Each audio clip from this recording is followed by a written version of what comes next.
趣談廣州話，一齊出發下，歡迎收睇今期嘅趣談廣州話。嗱，話說阿華呢，佢就五兄弟，阿華就排到拉尾，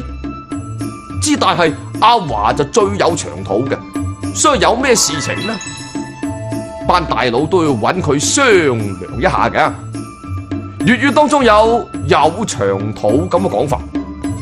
有長肚就係形容一個人呢，就係有計謀啊，有諗法，有頭腦咁解。長肚即係喺肚裏邊嗰啲長長壯壯咁解，話一個人有長肚，即係話咧佢肚裏邊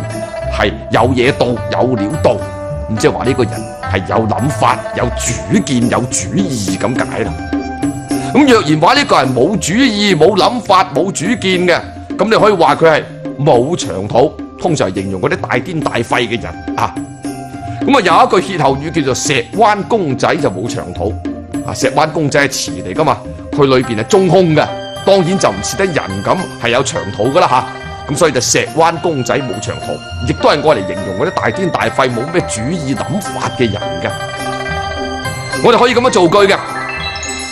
估唔到你年紀輕輕啊咁有長肚啊！嗱，古人呢啊真係好有趣嘅，古人呢就唔知道咧。人諗嘢啊，嗰啲計謀主意都係從大腦度出嚟嘅。佢係認為咧係一個心度響喺個肚度嘅，咁所以話人咧有學識就話人哋腹中藏奇論啊，話人哋咧有諗法啊就話佢有心思。